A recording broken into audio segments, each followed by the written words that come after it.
मित्रांनो, दिव्यत्वाची जेथे प्रचिती तेथे कर माझ्या जुळती. अनाथांचे नाथ प्राध्यापक शरद पाटील सर यांचं आज द्वितीय पुण्यस्मरण. त्यांच्या पवित्र स्मृतीस आम्ही शब्दसुमने अर्पित करीत आहोत. आता आपल्यासोबत आहेत स्वर्गीय शरद पाटील सरांच्या कन्या, ज्या आता आपल्या वृद्ध सेवाश्रमाच्या विद्यमान अध्यक्षा आहेत. त्या म्हणजे डॉक्टर सौभाग्यवती सुप्रिया आडमुठे मॅडम. मित्रांनो, लता मंगेशकरांचे गायलेले गाणं आहे बघा, त्याची प्रकर्षाने आठवण झाली आज. ते गाणं म्हणजे कोणतं? कल्पवृक्ष कन्येसाठी लावून या बाबा गेले. अतिशय भावनात दाटून येणारे हे पद्य मुलीने आपल्या वडिलांसाठी गायलेलं आहे. त्याची प्रचिती आज येते मॅडम.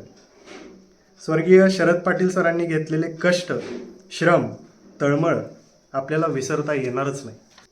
मॅडम, आपण या क्षणी सरांबद्दल आपल्या भावना व्यक्त कराव्यात.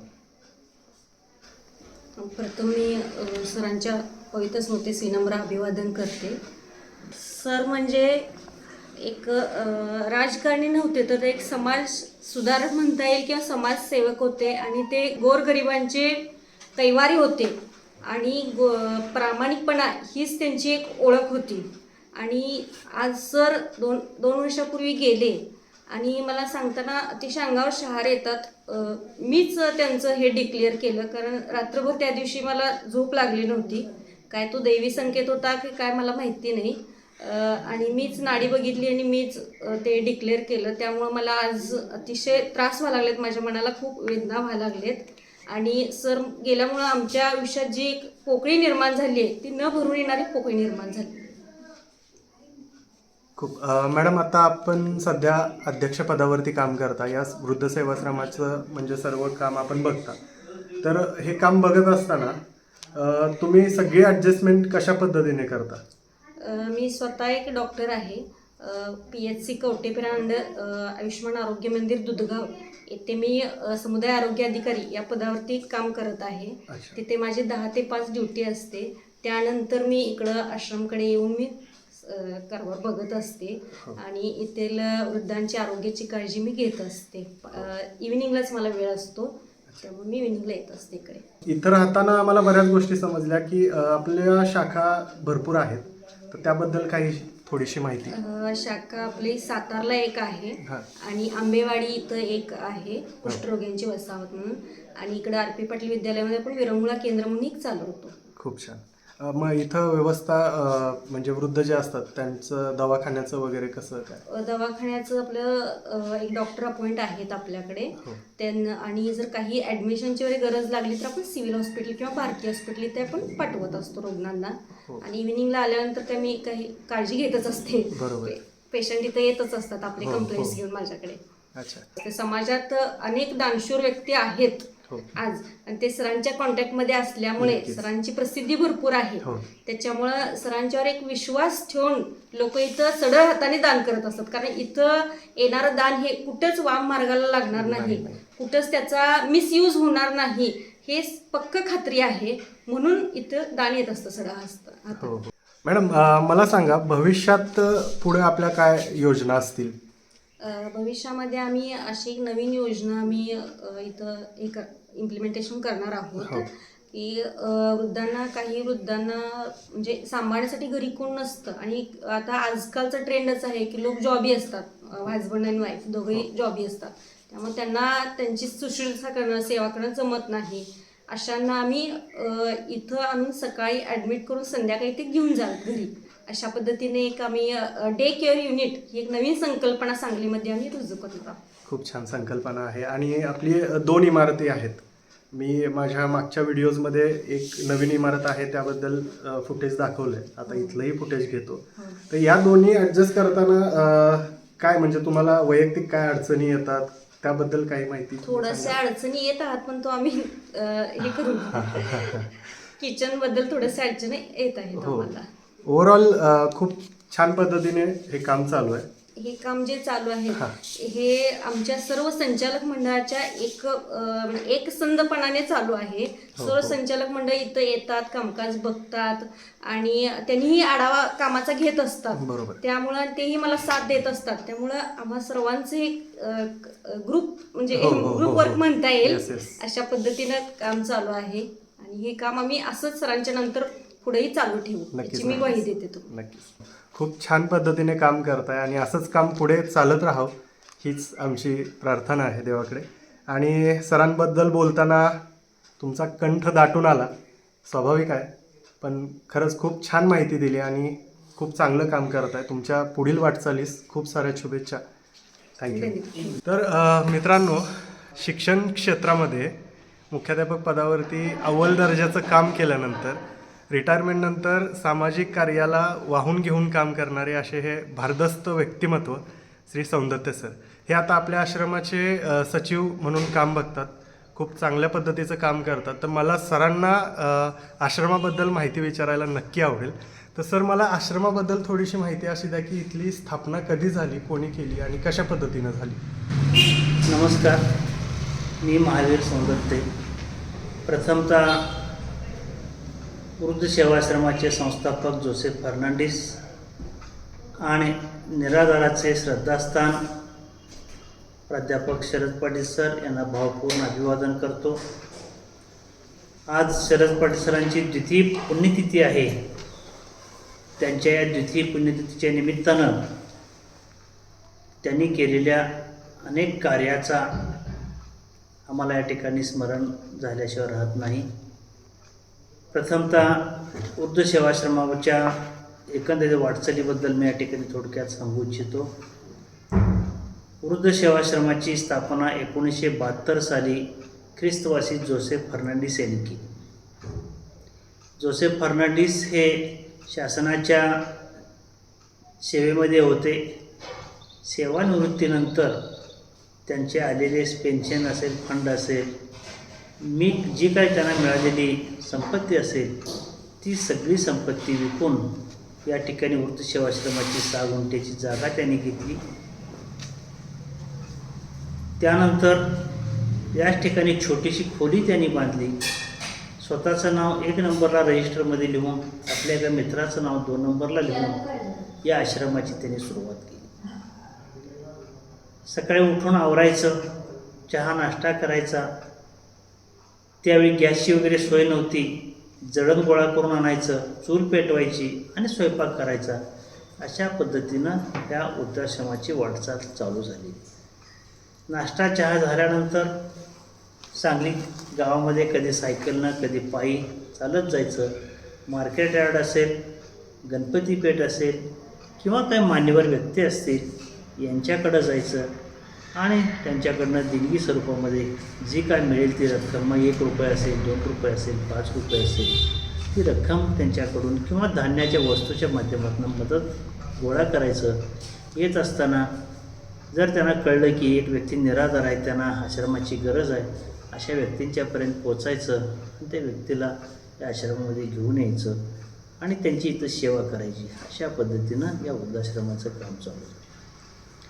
जोसेफ फर्नांडिस साहेबांनी आश्रमाचं नाव ठेवताना सुद्धा वृद्ध सेवाश्रम असं ठेवलेलं आहे.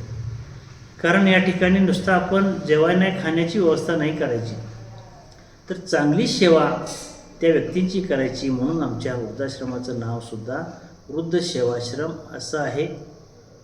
जोसेफ फर्नांडिस साहेबांनी ही 1972 साली चालू केलेली वृद्धाश्रमाची घोडदौड सातत्यानं 1986पर्यंत त्यांनी स्वतः पाहिली.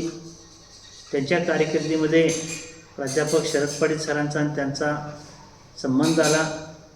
शरद पाटील सरांच्या सामाजिक कार्याला प्रभावित होऊन आश्रमाची धुरा 1986 साली जोसेफ फर्नांडिस साहेबांच्याकडून शरद पाटील सरांच्याकडे आली आणि शरद पाटील सरांनी 1986 पासून जवळजवळ 27 डिसेंबर 2023पर्यंत ही धुरा सांभाळली. आपल्या कारकिर्दीमध्ये आश्रमाची नवीन इमारत असेल, साताऱ्याची मातोश्री वृद्धाश्रमाची वाटचाल असेल, कुष्ठरोग्यांची वसाहत या ठिकाणची आश्रमाची वाटचाल असेल, सरांनी अतिशय नेटानं या सगळ्या संस्था मजबूत केल्या. मला सांगायला आनंद वाटतो, 1997च्या दरम्यान सर आमदार असताना सांगली मिरज परिसरामध्ये कुष्ठरोग्यांची संख्या अतिशय मोठ्या प्रमाणात होती. या कुष्ठरोग्यांना कोणी काम देत नव्हते, कोणी त्यांना जेवायला खायला देत नव्हते, शिवत नव्हते. अशा कालखंडात त्यांच्यासाठी काहीतरी वेगळी व्यवस्था केली पाहिजे म्हणून आंबेवाडी मेघजीबाईवाडी या ठिकाणी त्यांनी कुष्ठरोग्यांच्यासाठी वेगळ्या आश्रमाची सोय केली आणि 1997 पासून आज तागायत जवळजवळ 27 वर्षे तिथला आश्रम कुष्ठरोग्यांचा आपण चालवतो. कुष्ठरोग्यांच्या संदर्भात प्राध्यापक शरद पाटील सरांनी केलेलं काम ही बाबा आमट्यांच्या नंतर कुष्ठरोग्यांच्या संदर्भात केलेली हे मोठं काम आहे, हे मला अभिमानानं सांगावं असं वाटतं. अशाच पद्धतीनं आश्रमाचं काम करत असताना 2007 साली सातारा जिल्ह्यातून जात असताना कोरेगाव या ठिकाणी मातोश्री वृद्धाश्रम महागाव सातारा असा एक त्यांना बोर्ड दिसला. आश्रम कसा आहे बघावं म्हणून ते आत गेले तर त्या ठिकाणी आश्रमाची इमारत मोडलेली होती, मोडकळीस आलेली होती, दारं खिडक्या सगळ्यांच्या नादुरुस्त झालेल्या होत्या आणि आश्रम बंद अवस्थेमध्ये. त्यांनी शासनाकडनं या संदर्भात विचारणा केल्यानंतर शासनानं सांगितलं मातोश्री वृद्धाश्रम सुरू झालेलं होतं, पण ते मातोश्री वृद्धाश्रम बंद अवस्थेमध्ये आहे, तर आम्हाला चालवायला द्या. अशा प्रकारची सरांनी मागणी केल्यानंतर शासनानं सांगितलं ती इमारत आपण दुरुस्त करून घ्यावी आणि कोणत्याही परिस्थितीत अनुदान मागणार नाही. अशा प्रकारचं आपण लेखी आश्वासन देत असाल तर आम्ही तुम्हाला आश्रम चालवायला देऊ. अशा प्रकारची भूमिका शासनाने घेतली. सरांनी ती भूमिका मान्य करून चालवायला आश्रम घेतलं. प्रथमतः आश्रमाची इमारत पूर्ण करून घेतली, राहण्याच्या सोयी व्यवस्थित करून दिल्या आणि तिथला आश्रम आपण चालवायला सुरुवात केली. 2007 पासून आज तागायत ते आश्रम आपण या ठिकाणी चालवतो आहे. कोणत्याही प्रकारची शासकीय मदत न घेता त्या आश्रमाची सुद्धा गोडदोड आपण या ठिकाणी चालू आहे. अशा पद्धतीनं हे सामाजिक काम, सेवेचं काम करत असताना कधीही प्रसिद्धीची अपेक्षा नाही, कधी कोणाकडं स्वतःहून या ठिकाणी मदतीसाठी याचना केली नाही. काम करत राहिले, काम बघून लोकांनी आश्रमांना मदत करत राहिली. सरांनी समाजामध्ये एक सुसंस्कृत प्राध्यापक,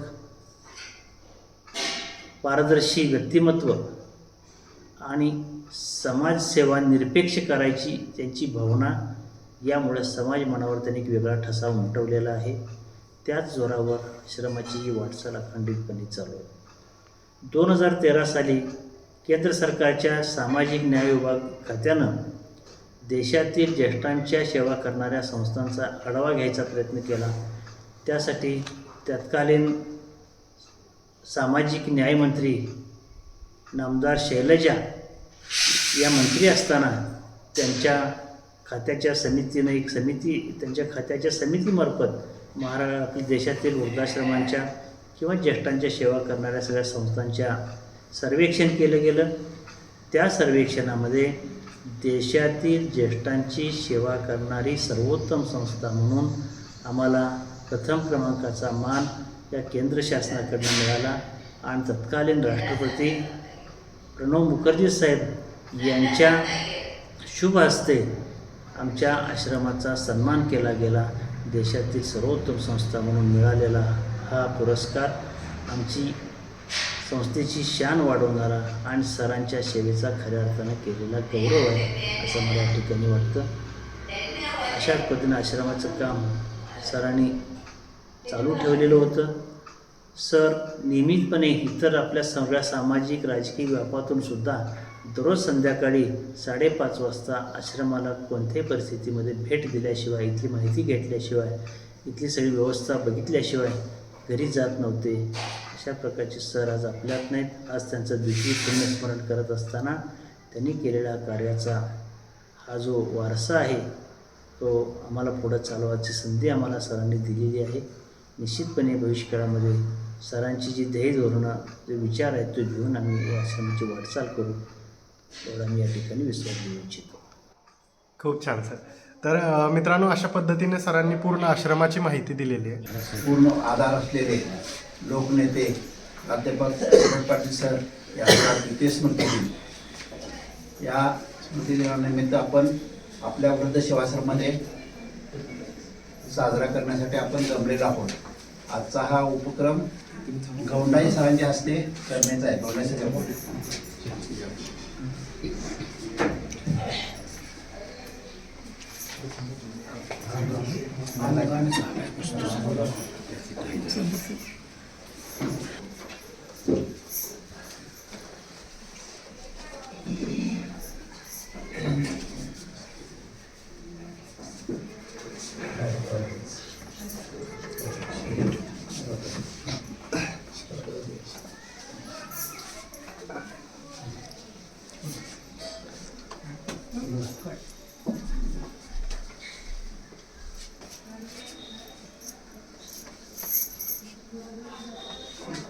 जरा सरका इकडे, सरका इकडे.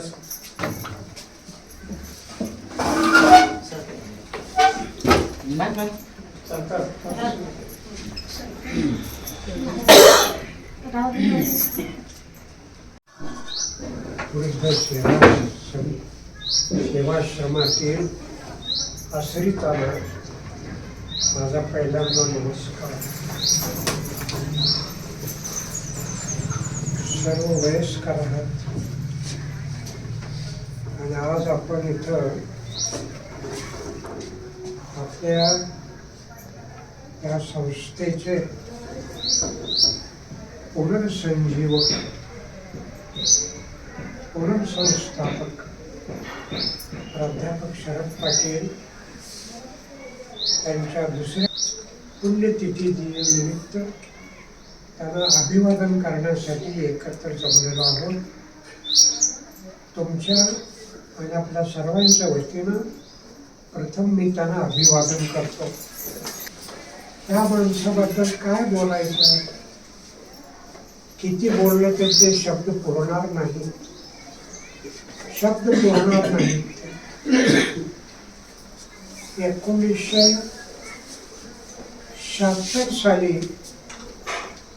सर या आश्रमामध्ये पहिल्यांदा आले आणि ते डॉक्टर देवी शेट्टीच्या माध्यमातून आले आणि त्यांनी अगदी शेवटपर्यंत 23 सालापर्यंत सांभाळले. 23 सालापर्यंत एका शाखेचे 4 शाखा केल्या, त्या वाढवण्याचा प्रयत्न केला. तर शरद सरांचा जन्म जो आहे तो 44 सालाचा, 10/1/1944. आजच काही एक गोष्ट तुम्हाला माहीत आहे का मला माहीत नाही.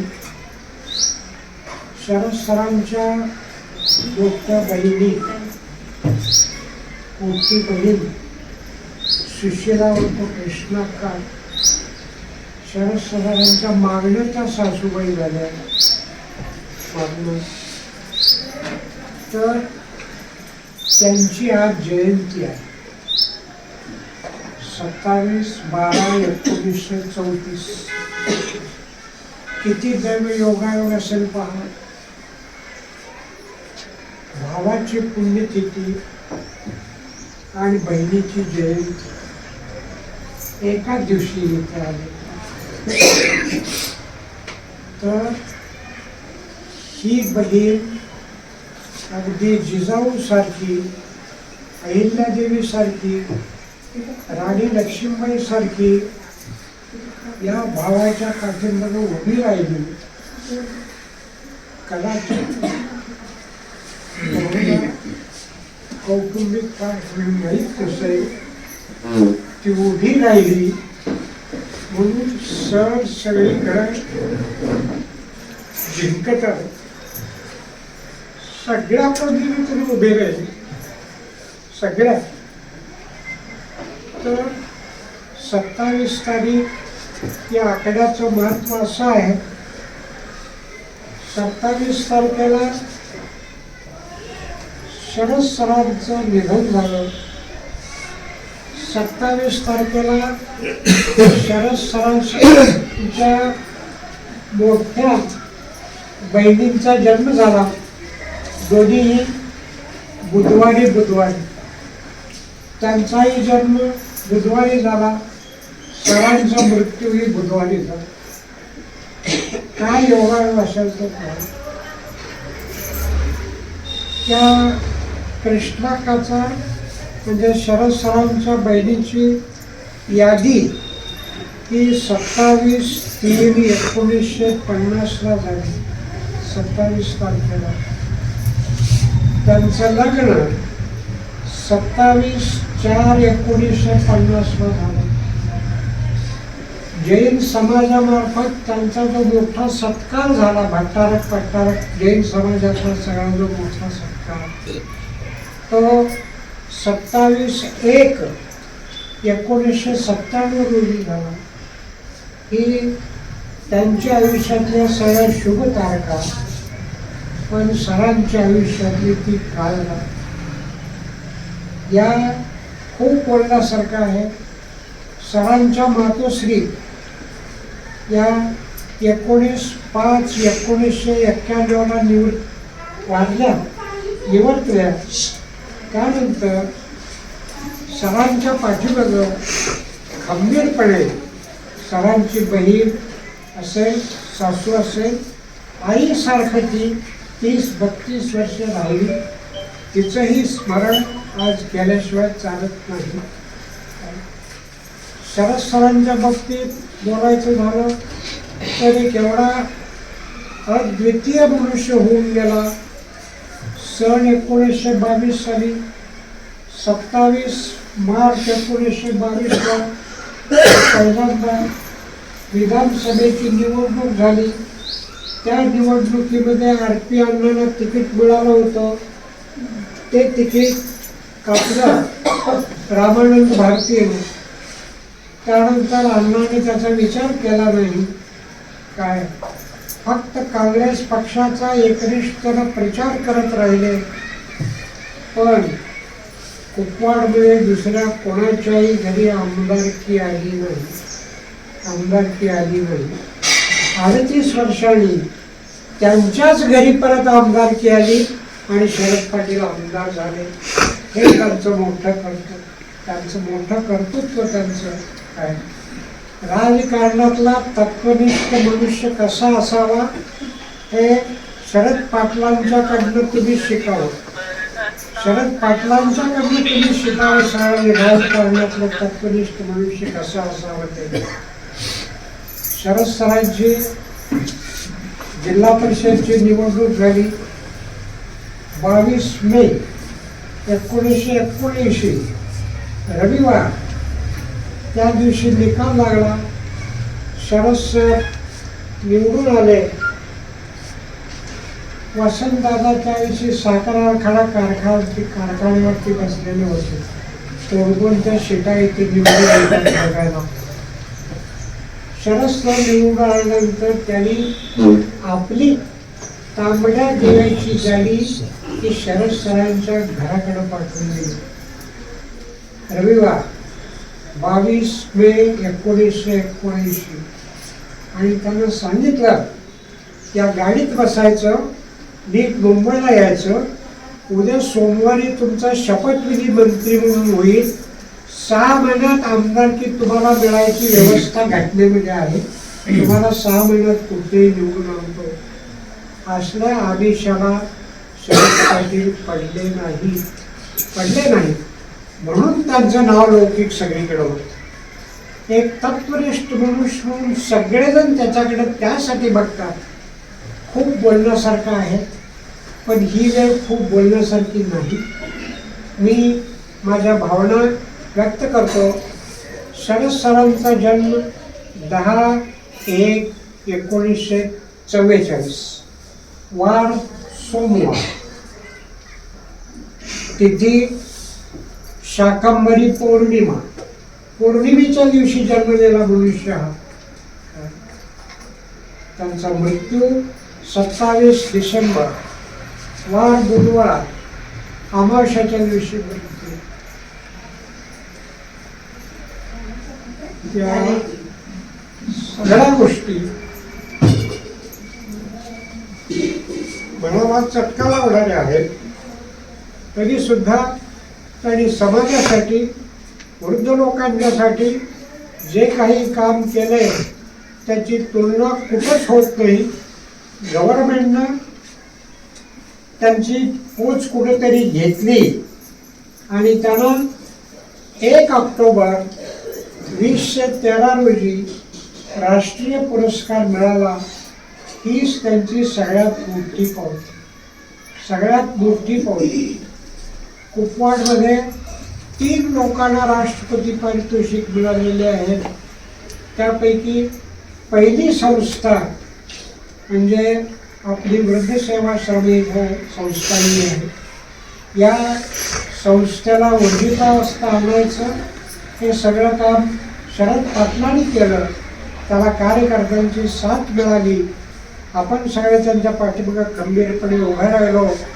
अशा शरद पाटलांच्या पुण्यस्मृतीला तुमच्या आणि माझ्या वतीने परत एकदा अभिवादन करतो आणि थांबतो. जय हिंद, जय गुरु.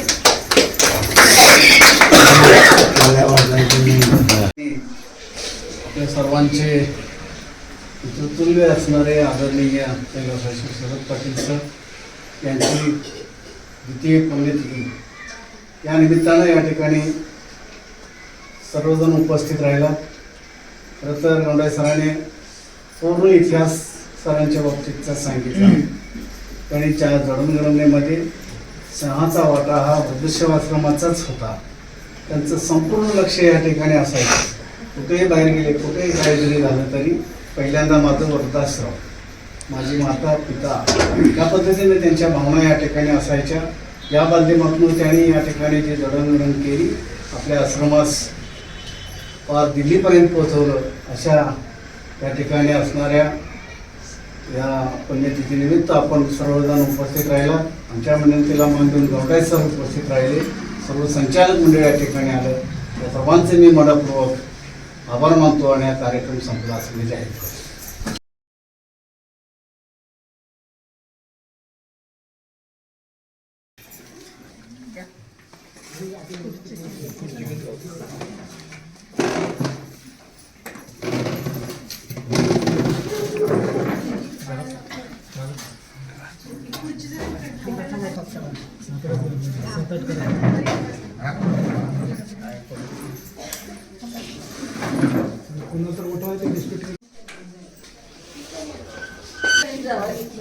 शांत शांत शांत.